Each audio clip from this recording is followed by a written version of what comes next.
Assalamualaikum warahmatullahi wabarakatuh. Di pertemuan kali ini, di video kali ini, Ibu akan menjelaskan tentang variabel dalam C++. Apa itu variabel? Variabel itu adalah sebuah nama di dalam memori untuk penyimpanan.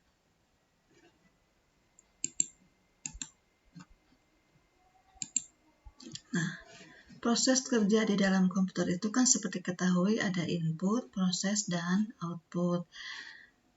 Nilai-nilai input ini bisa kita masukkan dari keyboard, file, kamera, mikrofon, dan sebagainya.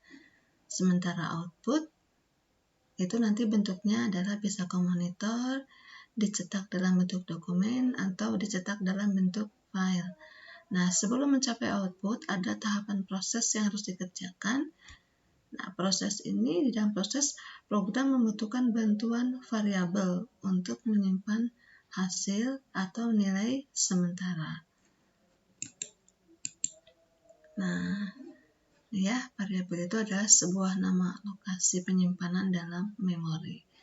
Sedangkan tipe data adalah jenis data yang akan disimpan dalam variabel.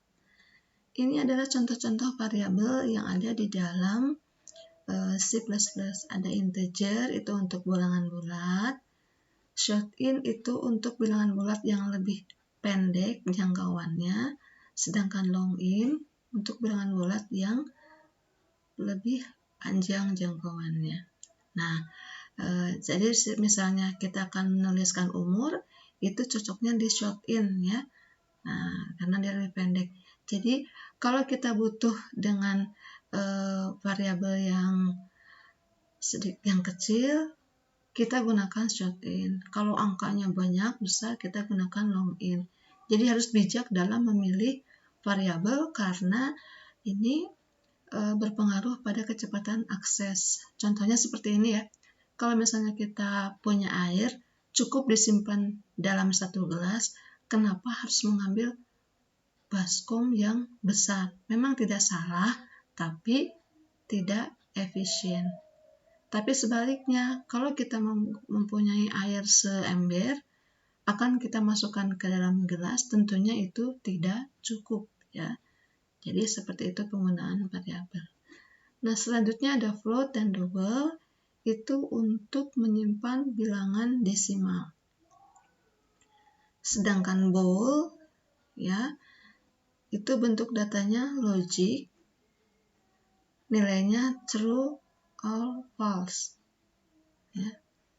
Kemudian char itu untuk huruf, besarannya 1 byte ya, untuk 1 karakter. Sedangkan string itu untuk beberapa karakter. Jadi kalau misalnya huruf A, B, C, atau angka 1, 2, nah itu bisa di dalam karakter. Kalau misalnya kita akan menuliskan nama Lucy misalnya, itu tipe datanya adalah string. Nah, ini adalah contoh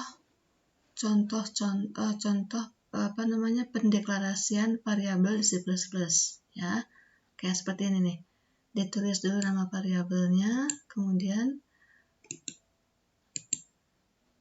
nama jenis variabel, kemudian nama variabel ya. String nama berarti variabelnya nama, tipe datanya string. int umur berarti nama variabelnya umur, tipe variabelnya int atau integer. Float luas, nama variabelnya luas, tipe datanya float. Jenis kelamin, nama variabelnya char untuk tipe variabelnya.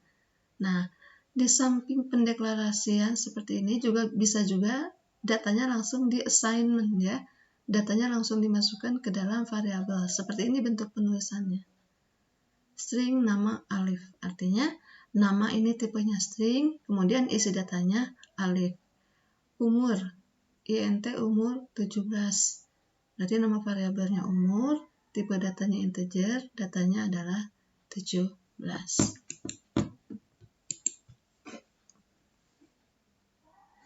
Oh, ini kemana? Ini ya. Ini contoh program di dalam C++. Jadi harus pertama dilakukan dalam membuat program, pertama ada include, ya, include IOStream ini untuk memasukkan library input outputnya. Kemudian using namespace std itu untuk variabelnya. Nah, ini int main ini menunjukkan bahwa dia kelas, ya, suatu kelas dengan kelas utama dengan tipe data integer. Nah, ini jadi 3 baris ini wajib di 3 baris ini wajib ditulis dalam penulisan program C++, ya, baik di Dev C++ ataupun di Android. Nah, ini adalah proses pendeklarasian variabel, ya, float int. Sedangkan ini adalah, yang ini pemberian data di dalam variabel. Ya, jadi yang ini adalah deklarasi, ya, deklarasi, kemudian yang ini memberikan data, dan di sini adalah proses, ya, proses. Proses. Yang ini input. Nah, ini adalah setelah diinput proses, ini adalah outputnya. Ya, di sini lihat, untuk menuliskan hasil, perintahnya adalah cout, ya, cout alas, cout tinggi. Untuk cout penyambungnya adalah tanda lebih kecil 2, ya. Nah, kemudian ini kalau yang diupdate oleh tanda petik ini 2, berarti akan ditulis seadanya, akan ditulis alas sama dengan, nah, sedangkan alas yang tanpa tanda kutip ini akan menampilkan hasil atau isi dari variabel alas, yaitu 5. Ini sama, cout menampilkan tinggi pakai tanda petik, tinggi sama dengan, berarti muncul ini hasilnya nanti di layar. Nah, sedangkan tinggi yang itu adalah isi dari variabel tinggi, yaitu 6, maka hasilnya muncul 6, ya. Yang bawah sama, hasilnya adalah luas segitiga ini, ya, sama dengan A titik lebih kecil luas. Nah, ini hasilnya luasnya itu tadi hasil perhitungan dari alas kali tinggi dibagi 2, yaitu 15.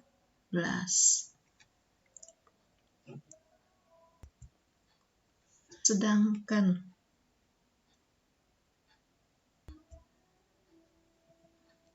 ini contoh program kedua, sama, masih menghitung luas segitiga, tapi di sini input datanya dimasukkan dari keyboard.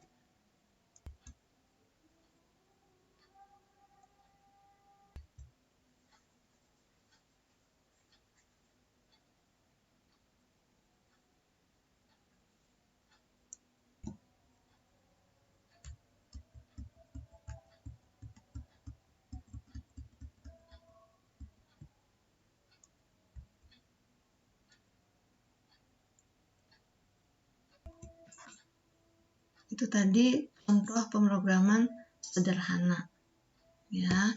Nanti tugas Anda adalah dengan melihat contoh yang tadi, membuat program untuk menghitung luas jajaran genjang. Tapi sebelumnya mungkin Ibu bisa demokan di sini dengan menggunakan langsung membuat program di bahasa C-nya, ya. Kita selesai, kita masuk sekarang ke dalam program Dev C++.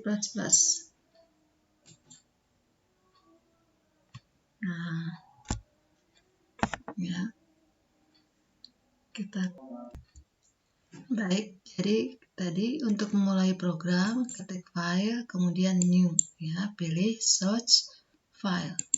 Nah, ini adalah menu-menu di Dev C++. File itu menu-menu untuk pengoperasian file seperti biasa ya, edit untuk memperbaiki, cut, copy, paste, dan lain sebagainya. Search untuk pencarian kata ya, penggantian. Nah, view untuk melihat project, status bar, dan lain sebagainya. Nah, ini yang terpenting di sini adalah execute. Ada compile dan run. Compile itu adalah menu untuk meneliti atau melakukan debug ya, menerjemahkan baris per baris perintah ke dalam bahasa mesin sambil memeriksa kesalahan. Nah, kalau nanti kesalahannya sudah 0, baru kita lakukan run. Run itu untuk menjalankan program. Compile itu bisa dengan shortcut F9, sedangkan run bisa dengan F10. Kalau mau sekalian compile and run, berarti kita F11. Oke, kita mulai ya. Kita mulai menulis bahasa pemrogramannya. Pertama, tadi jangan lupa include IO stream. Ya. Kemudian using namespace std. Setiap akhir program selalu diawali oleh tanda titik koma. Nah, kemudian tadi int main. Ya, jadi selalu berpasangan. Nah, setelah int main, jangan lupa tanda awal program kurung awal. Nih, jadi dia menuliskan langsung berpasangan ya. Kita enter di antaranya. Nah, sekarang kita mulai mendeklarasikan variabel. Misalnya kita akan menanyakan nama dan umur. String nama.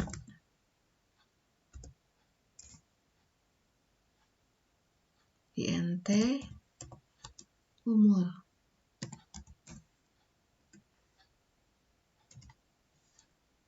Ya. Nah, sekarang kita akan mulai mengassign nama dan umur. Nama sama dengan Lucy. Umur sama dengan 17. Kenapa 17 nggak pakai tanda petik? Karena dia adalah tipe datanya integer. Nah, sekarang kita akan menghasilkan nama dan umur tersebut. Cout halo misalnya. Nah, di sini namanya kan kita masukkan variabel nama ya. Nama. Ya. Kemudian umurmu. Di sini kita tambah lagi umur. Ya, beda tadi ya antara umur dengan yang pakai tanda petik dengan umur yang tidak tanda petik. Jadi yang menggunakan tanda petik berarti ditulis seadanya di layar.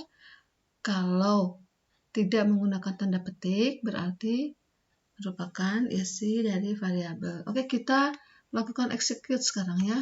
Klik execute, compile. Kita kasih nama dulu. Misalnya nama halo, nama filenya halo. Save. Nah. Ternyata ada kesalahan in function in main. Ya, di sini ada error expect. Ini model kesalahannya. Jadi setelah di-compile, jika ada kesalahan muncul di sini di bawah. Di sini kesalahannya ditunjukkan, nggak usah khawatir. Adanya di line 11 kolom 1 error expected titik koma. Nah, berarti kurang titik koma sebelum tanda kurung awal. Dilihat di garis sebelumnya. Nih di sini ya. seharusnya setiap akhir program diakhiri oleh titik koma. Oke, kita jalankan sekarang, execute lagi, compile lagi. Nah, sekarang sudah no error. Berarti sudah bisa di run. Kita run sekarang ya. Execute run. Nah, hasilnya, halo Lucy, umurmu 17. Tapi ini Lucy ke umurmu nggak ada jarak ya, kita perbaiki. Berarti kita kurang memberikan spasi di sebelum umur ya, sebelum umur. Nah, di sini berarti kasih spasi. Nah, kita run lagi. Kita lakukan ini ya, compile and run. Nah, sekarang halo Lucy, umurmu 17. Begitu ya. Nah, untuk menyimpannya tadi file save seperti biasa. Sekarang bagaimana kalau namanya itu tidak ditulis langsung seperti ini, tapi diinput dari keyboard. Jadi bisa berubah-ubah. Nah, berarti yang ini kita hilangkan. Baris yang ini kita hilangkan, kita ganti dengan input ya, cout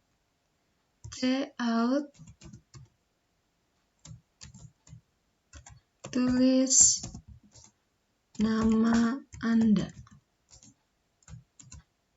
Ya. Nah, di bawahnya baru kita tulis in nama. Jadi nanti kalau kita menuliskan di nama Anda ini akan lari ke dalam variabel nama. Sekarang kita akan menginput umur.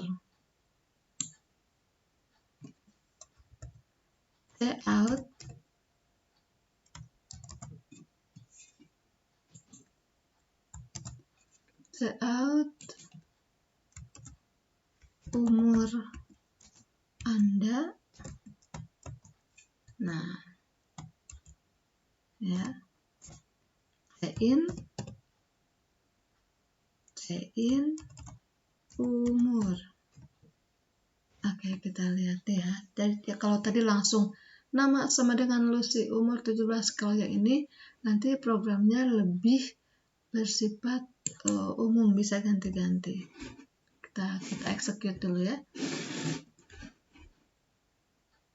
Execute, compile. Nah, sudah tidak ada kesalahan. Kita kasih run sekarang. Nah, sekarang lihat, tulis nama Anda. Ya, ini adalah sebagai hasil dari perintah yang ini, yang cout. Ya, kita tulis misalnya Maria. Kita enter. Nanti Maria ini akan masuk ke dalam variabel nama. Ya. Sekarang umur Anda. Nah, umur Anda tanda tanya ini hasil dari cout umur Anda. Ya. Kita isi misalnya 15. 15 akan masuk ke dalam variabel umur. Ya. Sehingga nanti hasilnya kalau di sini ada halo nama ini akan diisi dengan Maria umur 15 ya. Kita enter ya. Nah, lihat hasilnya. Halo Maria, umurmu 15. Ya. Nah, ini. Kalau misalnya kita mau jalankan lagi programnya, kita execute lagi, kita compile. Langsung aja compile and run ya, karena kita yakin sudah tidak ada kesalahan.